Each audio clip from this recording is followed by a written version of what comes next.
Nicole, back with Fantastic Forum, and we are back at AwesomeCon, which you can see behind me. Sometimes I yell things like, AwesomeCon! Not this time. So, I am joined today by a fantastic panel from another world, Discworld to be exact, and we are going to talk about the allure of Discworld and Terry Pratchett, and Terry Pratchett is quite alluring, would you agree? Absolutely. Oh yes. They would agree. Absolutely. So, I have with me Richard Atha-Nicholls, yes, Amy Atha-Nicholls, not related, no, I'm just kidding. They absolutely are. And we have Emily Whitten. And so, to kick off the show, just so you guys can get very, very excited for Discworld and Terry Pratchett, you're probably already excited. You've been reading it since you were born. But there's also the North American Discworld Con. Did you know? If you didn't know, then these are the co-chairs and the marketing director in the middle, that one. Yes. And they are going to tell you a bit more about it. So I'm going to start all the way to, oh, that's my right. I'm going to start all the way to my right with Emily. Hey there. Hey. So the North American Discworld Convention was founded in 2009. This will be the fourth one in 2017. It's September 1st to 4th, which is the Labor Day weekend. Nice. And it's in amazing New Orleans. We've got a great hotel right near Bourbon Street.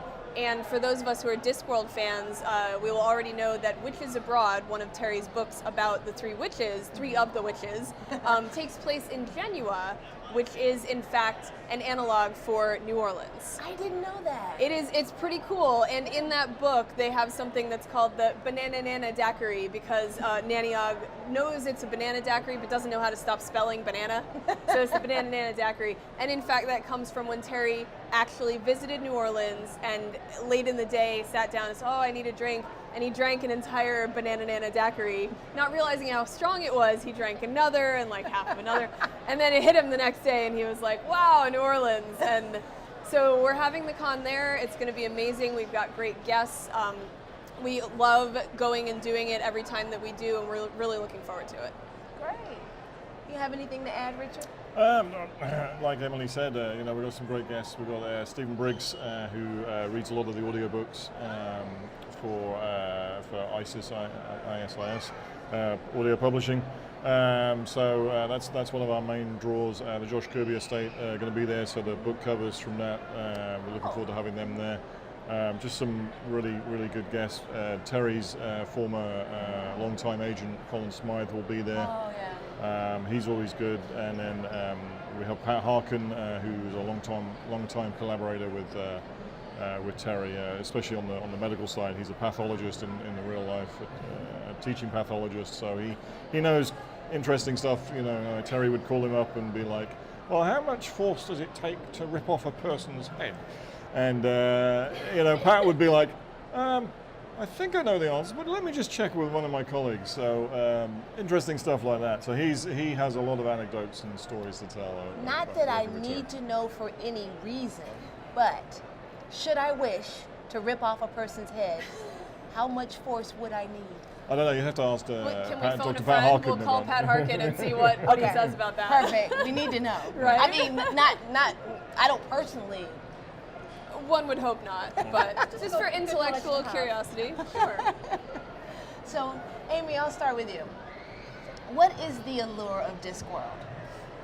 The allure of Discworld for me, I started reading the books when trying to find a job out of college, the whole need experience, can't get experience Yes, conundrum. the conundrum. Yeah, so I was in the library a lot, and I found Witches Abroad of all books. So, and they go to Genoa. And in my A-levels I studied fairy tales. And Witches Abroad studies fairy tales and how the stories need to be fed by people. The story is a thing in its own right. It's a living being. And so it appealed instantly, and that opened up a whole new world, quite literally, to me. And then, so that was like 2003, and then I went to my first convention 2010. And somehow I've ended up here. Marketing for Discworld, the North American Discworld. The North American Discworld. Yeah. Okay. So there is another one that we won't talk about? We can mention other ones. There are actually some other ones around the world, and the other largest con would be the UK convention. Yeah. We do ours on odd years because we're a little odd, and they do theirs on even years, so that we don't so that we can do them and go to both, basically, because then we get the crossover fans. So we do have people from the UK and other countries who come for our convention. Half vice of me versa. is from the UK, so I appreciate There it. you go. Come a long way to So there's conventions in Ireland and Australia and Germany. And Holland. Yep.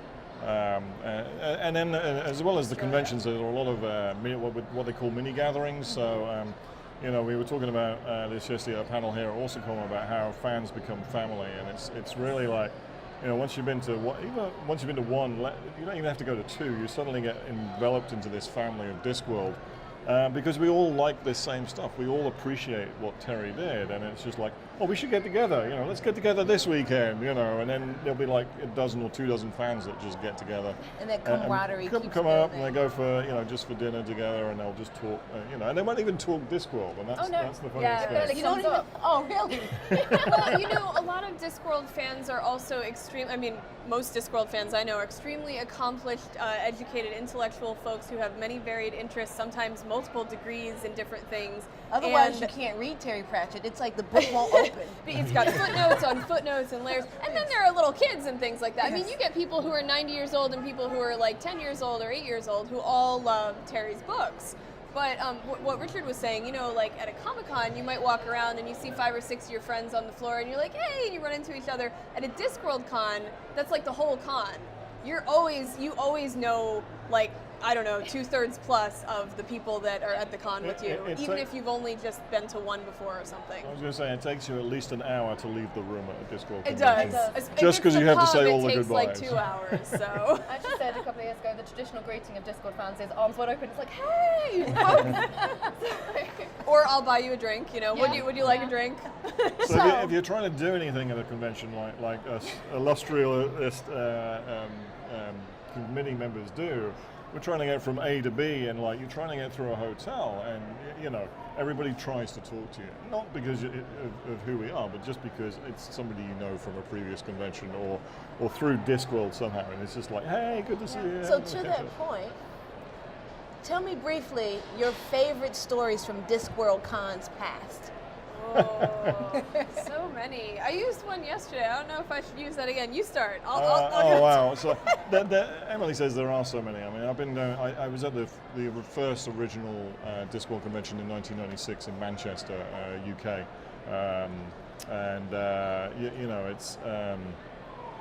it was a smallish convention. Well, it was supposed to be 200 people. It turned out to be 600.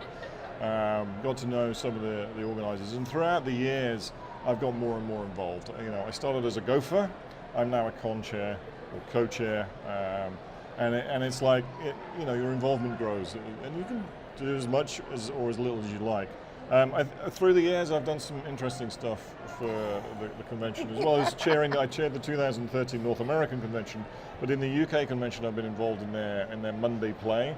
So in 2010, we did a Rocky Horror Discworld crossover. Stop it. No, yes, we did. There are pictures. Did that work? And it was actually really worked. fun. It was a shortened version. I actually had to get approval from Richard O'Brien for that particular performance. It was a one-off performance. It's never been videoed, so there's no video of it anyway. That was part of the conditions. So the Discworld characters sang the songs from Rocky Horror Picture Show? Yes. Carrot and Angua were like Brad and Janet. Dropped through. Yeah, it worked really well. And then this guy right here played. I played Lord Frankenaria, which was the crossover character from Lord Vetinari and Frankenfurter. It's hilarious. So quite the whole stockings and all. costume. Yeah. The full whole costume. costume. In fact, most people in theatre have a dresser. I actually had an undresser for that show because I lost more and more pieces of costume throughout the show. Well, you had to, didn't Yes. you? There are pictures of that though. It wasn't recorded, but there are pictures. It's not recorded. Nope. Not that the performance wasn't recorded. We have to but- do it again right now. Right? One time only. How about you, Amy? Do you have a great story? One of my favourite memories is my first convention, 2010, and didn't really know that many people. I'd met a few at some smaller gatherings, and the Sunday night is like the gala night, so lots of people stay up really late. It's the big party night, and about 10 of us stayed up all night, and before we knew it, it was 5:30 in the morning. It's like, oh, breakfast opens in half an hour. So we all go off to breakfast, and Terry came and joined us because we're having fun, and he was like, do you mind if I join you? We're like, of course, pull up a chair, you know. And we sat there for 3 hours just talking, and he told us all about how he made his sword, because when he was knighted, a knight should have a sword. He was disappointed he didn't get one. Yeah. So he went and he found the ore and sourced it and smelted it, built the furnace, everything. Himself. And Colin, his agent, contributed some meteorite iron yeah. so that he could put it into the sword. Oh Yeah, my yeah. It was just gosh. wonderful to have that one-on-one at your first convention ever, but you know, then have this wonderful time just chatting. With Terry Pratchett With Terry himself. Pratchett, yeah. When you sit down with your heroes and they live up or exceed expectations, Yes. there's nothing in the world like that. Like, that is the best feeling. So I have like 60 seconds, Emily. Do you have a 60-second secret? I'll do 60 seconds. So I was going to talk about Lord Frankenari, but actually the very first time I met Terry Pratchett was also when the North American Discworld Convention was born, because it was a Q&A in Arlington, Virginia, right near where I live, and everybody was asking questions. I raised my hand. I heard him say there was a UK convention, and I said, I'm really jealous. If we did one here, would you come? And he said, absolutely. And at the signing, he gave me his email address, and that was when we started planning. So that's how much Terry approved of and supported his fans, and was open to being a part of the community that really is what the Discworld cons are all about. So that is still one of my favorite Terry stories. That's a great ending point for this segment. That's absolutely perfect. And so then, now that we've done that, when we come back, we can just go into Discworld, like actually go in, you know, surf the back of turtles and get into all of the good stuff. I will be playing Tiffany Aching because that's my girl. And so we'll be back soon after some real cool stuff.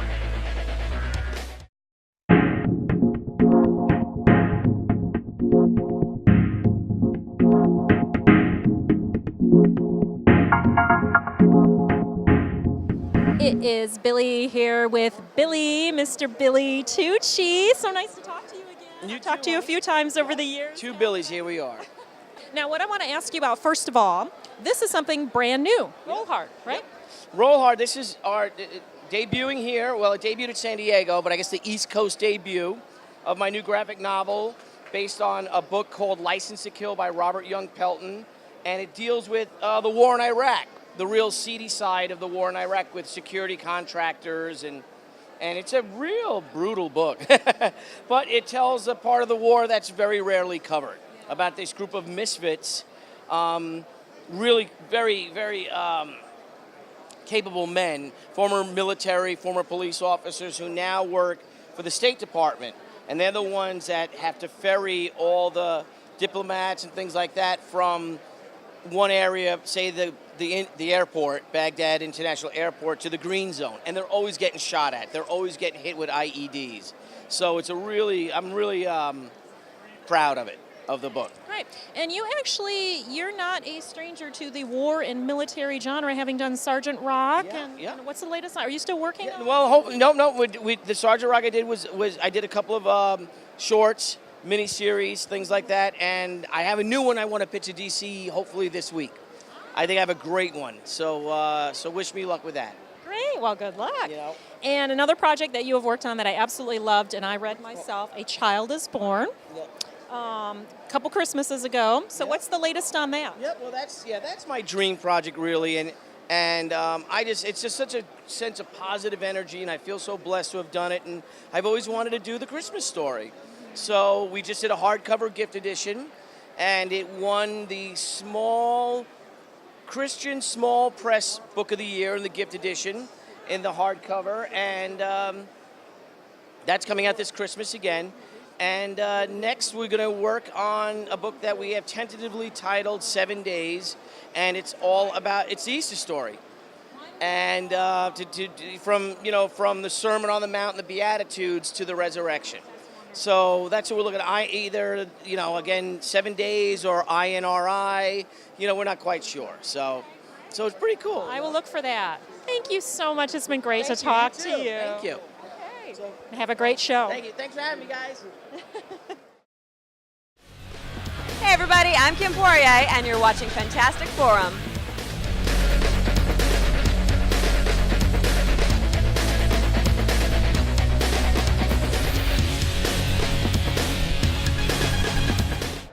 Hey, this is Sherin Nicole back with Fantastic Forum at AwesomeCon in Washington, D.C. And I have with me Richard Atha-Nicholls. I keep doing that. It's when I'm not on camera, I say it perfectly. Richard Atha-Nicholls. Also, Amy Atha-Nicholls and Emily Whitten. And we are talking about Discworld. We talked about the North American Discworld Con earlier. And now, which is happening in about a week, but we don't know when you're watching this, so look out for it. It's happening in New Orleans, and you're going to want to be there, if only to get drunk. On Banana Nana Daiquiris. On Banana Nana Daiquiris with We Free Men. They have them. Yes. Yeah. So now that we've talked about that, we want to get into Discworld itself. And so I thought the first way that we do that is that I'd ask you guys about your first Discworld novel. Yeah, that's a thing. The first. All right. Yeah. Emily, what was your first? Actually, it's funny because earlier Amy was talking about how she discovered in the library the Discworld books. So plug for libraries, because Yes. my college library had 4 or 5 of the books, and Soul Music was the first one I picked up. Thanks HarperCollins, because the front cover had the guitar made out of a rib cage, and it looked so interesting that I thought, this is a book I should take a look at. And I looked at the back, and that looked interesting because it's about Death's granddaughter. And I took it home and read it, and after that I came back for the other 4, and then I started buying them. And so I kind of went backwards, and like from the middle of the series then to the beginning, and then started reading again all the way to Thud, which is when I met Terry. So that's how I went around. But I started with Soul Music. What was it about Soul Music that pulled you in?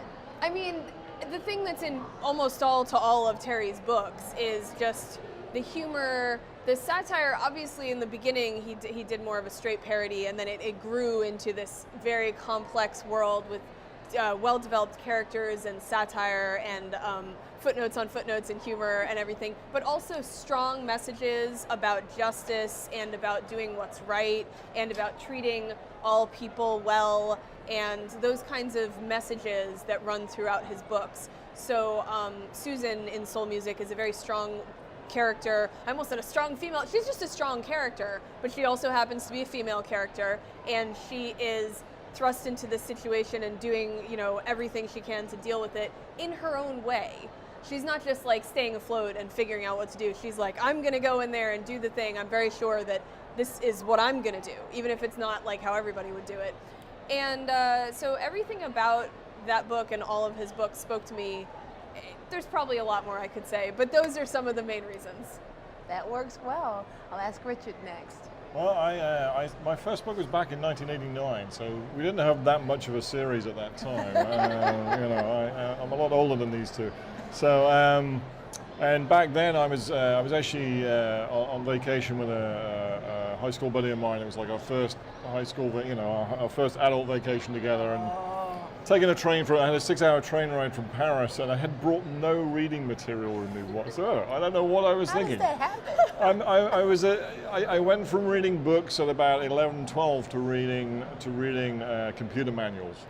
So I became a computer geek nerd, whatever you want to call it, and I was reading assembler books at 14, and then it was like, oh, I got to start reading. So he lent me Sorcery, which is it's about the 3rd book in the Rincewind series of novels. Okay. And I was like, this is great, it's a 6-hour train ride. I fell asleep a few times, I dropped it on the floor, you know how you do, and it's, and then I put it on the side because we were 18, we were out drinking every night, and I read it on the trip back to Paris, but I never finished it. So, and he's like, I'll have my book back now. I'm like, I haven't finished it. So I was like, but I'm really into this. Yeah. This is really cool. It's sorcery. It's about, the seventh son of the seventh son, eighth son of the next son, accepts. Of the next son.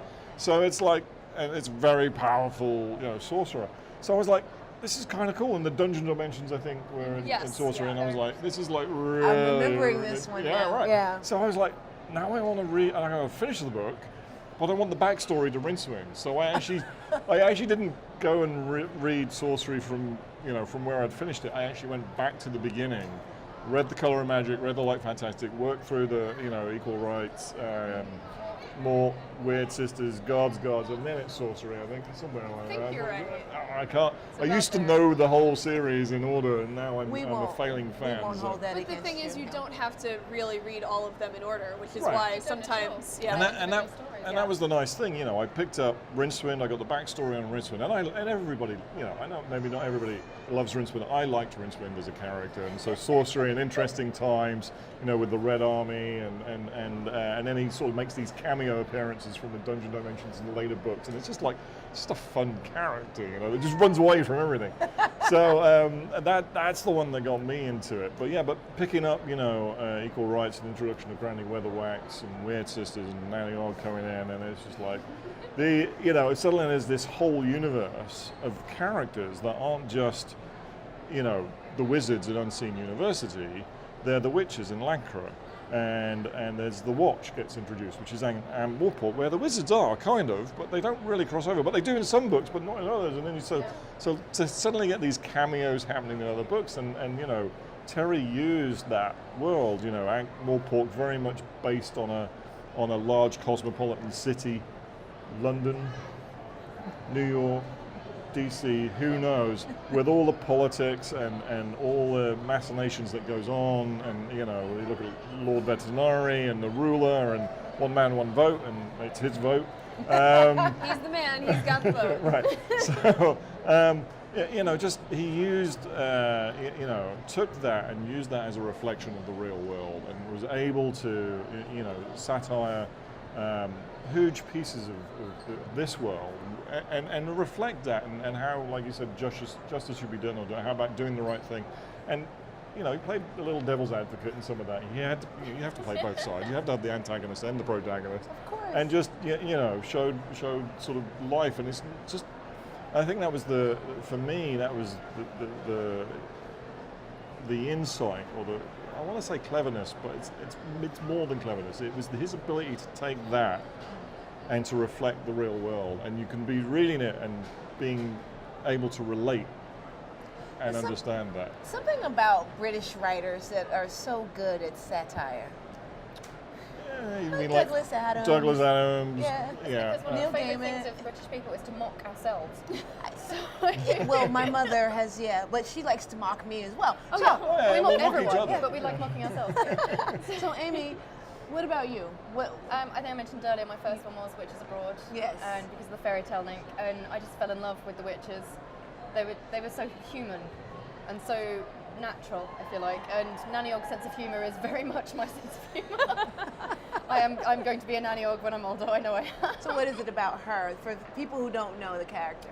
Put it this way, I'm nicknamed the Innuendo Fairy normally, so Oh. she will, she will see the dirty side of most things and just giggle. Few double entendres there. Oh, triple on Triple top. entendre. It's when you know you're with an expert, you know. All right, so for this next part of the Love Fest of Discworld, tell me your favorite character very quickly. I think I got like a minute and a half for each of you. So tell me your favorite character, and then tell me the book you want that you would recommend people read first. All right. Oh boy. Yes. So I'll start again with you, Emily. Okay, I'm gonna cheat. Okay. I'm gonna cheat. Favorite characters: Vimes, Granny Weatherwax, and all the Feagles. Okay. So, but I mean, he's got so many good characters. But Vimes and Granny are almost like two sides of the same coin. They're both very strong Terry-esque voices. Terry had said he identified most strongly with Vimes, and Granny is a slightly different twist on some of the same values, etc. And the Feagles are just hilarious. I mean, they run around and they're just crazy, and they've got the crivens, the Scottish, stereotypes going on. They're 6 feet tall and they fight everybody and they drink all the time.